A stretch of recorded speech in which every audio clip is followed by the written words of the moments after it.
Será que o conceito cristão de Deus altera o sentido do que é ser cristão? Será que o cristianismo secularizado em que a gente vive hoje influencia na forma que as pessoas vivem o cristianismo? Aqui é o professor Eduardo e vamos falar hoje desse assunto aqui no Papo de Teologia.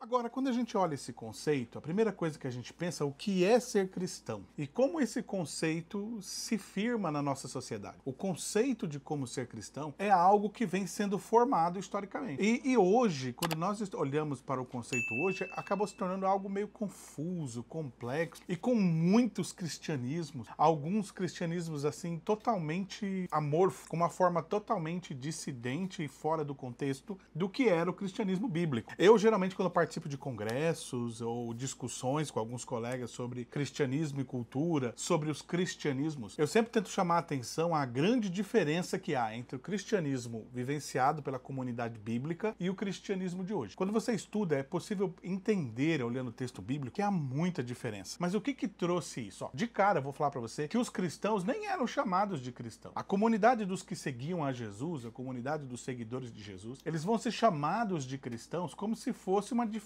Olha lá os cristãos, ali estão os cristãos. A primeira vez que eles são chamados assim como uma difamação. Não tinha esse ideal de ser cristão, essa perspectiva de ser cristão. Isso por quê? Porque o grupo de Jesus em si era um grupo dissidente, tá? Era um grupo dissidente. O que eu quero dizer com isso? Era um grupo, aí você pega até o termo eclésia, né? Era um grupo que se destacava em relação aos outros grupos, porque nos dias de Jesus você tinha ali vários judaísmos, todos eles congregavam no mesmo lugar, que eram nas sinagogas, e não havia problema entre eles, né? Claro que hoje nós não pensamos assim, cada igreja tem uma comunidade diferente, mas naquela comunidade, por causa da razão histórica, por causa da tradição, se reuniam todos no templo. E aí com várias percepções diferentes. Havia um judaísmo esotérico, por exemplo. Eu, quando estive em Israel, visitei uma sinagoga, que bem no centro da sinagoga tinha o símbolo do zodíaco, e para cada um dos signos do zodíaco foi designada uma das tribos, né, de Israel. Então, extremamente esotérico. Existiam comunidades, as comunidades essênias, que se retiravam da cidade, iam viver no deserto,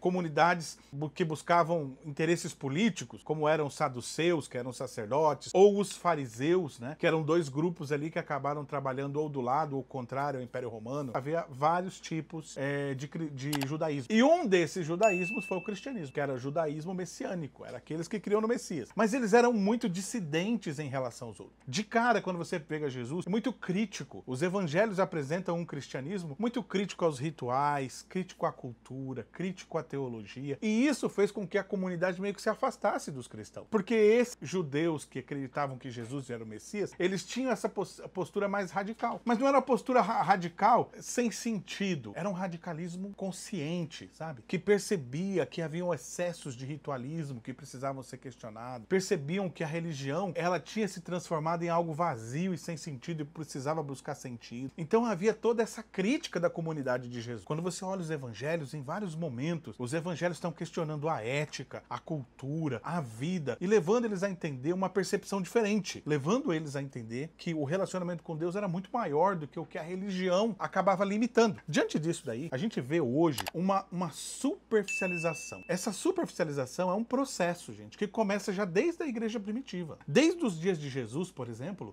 ali após Jesus, Paulo, nas primeiras comunidades ali, você vai encontrar um grupo que os grupos vão começar a se acomodar ao romanismo, para não sofrer, para não ter perseguição, e aí vão começar a aceitar a cultura secular e por meio disso abrir mão, negociar os valores da sua fé. Por exemplo, se você pegar aí na sua Bíblia, eu recomendo que você dê uma olhada, 1 Timóteo, capítulo 2, verso 1 e 2, tem um versículo que me provoca, né? Que ele fala ali que vamos orar, né, pelas autoridades, para que tenhamos vida tranquila e mansa. Então ali já representa um recuo da comunidade de Jesus, abrindo mão daquela postura de confronto contra as leituras sociais que eram opressoras, e ao invés de confrontar, eles preferem abrir mão da voz profética, eles preferem não usar a voz profética para ter, então, uma vida mansa e tranquila. Só que essa vida mansa e tranquila não tem nada a ver com a prática prática de Jesus ou a prática do apóstolo Paulo. A comunidade de Jesus é essa comunidade que enfrenta, a comunidade dissidente. Isso me lembra uma história. Eu estava na igreja um dia e ouvi um testemunho de uma pessoa que falou para mim como Deus ali mexeu com ele, né? Ele era um jovem, estava já há um tempo já meio desviado da igreja, não participava de quase nada, né? E um dia ele conta que ele estava na transportadora, ele trabalhava numa transportadora, e na hora do almoço ele estava ali com os colegas depois do almoço, foi jogar um baralhinho ali, tá? Para distrair na hora do almoço, começaram a jogar uma partidinha de truco, né? Ele fala que até ele tranquilo, jogando um truco, até que o cara chegou assim, das pessoas que estavam jogando, olhou para ele assim, preparou pra trucar e foi ali e bateu no peito dele. Truco, crente safado! Ele fala que olhou assim assustado. Truco, seu crente sem vergonha! Você não é de nada! Você fala que é crente, mas é tudo mentira! Truco, crente safado! E ele contando a história, contando o testemunho dele, ele fala que cada trucada daquela, aquilo batia no ouvido dele com tanta dor. E o camarada gritando, você é um crente de nada! Você é um crente sem vergonha. Ele fala que depois daquela partida de baralho, ele saiu depois do expediente, ele foi lá para a igreja dobrar o joelho e tentar se reatar com Deus. Mas é essa a ideia. Às vezes a sociedade faz com que a gente perca o valor daquilo que realmente é importante no nosso relacionamento com Deus. E a gente passa a viver uma vida superficial, onde Deus é só um slogan que eu uso, é só uma roupa que eu visto, é só uma celebração que eu faço, um ritual, uma liturgia de fim de semana. E deixou de ser algo substancial, capaz de direcionar e mudar as nossas vidas. E essa trucada que ele deu, eu já pedi licença para ele, uso até hoje em vários estudos e nas minhas pregações, porque na verdade nós precisamos muito de ser trucado. Precisamos desse momento de confronto, esse momento que alguém chega e bate no peito assim, truco, crente safado. Que é justamente pra gente cair pra cair a nossa ficha, pra ver como é que nós estamos vivendo a nossa fé. Até que ponto nós permitimos negociar a nossa fé em relação aos valores seculares, em relação às mudanças. Claro, não vamos defender aqui nenhuma santarronice já exagerada, não é isso. Mas por outro lado, a gente também não pode negociar aquilo que é valor substancial da nossa fé. Beleza? Então, pessoal, fico por aqui e encontro vocês então nos nossos próximos bate-papo. Até mais.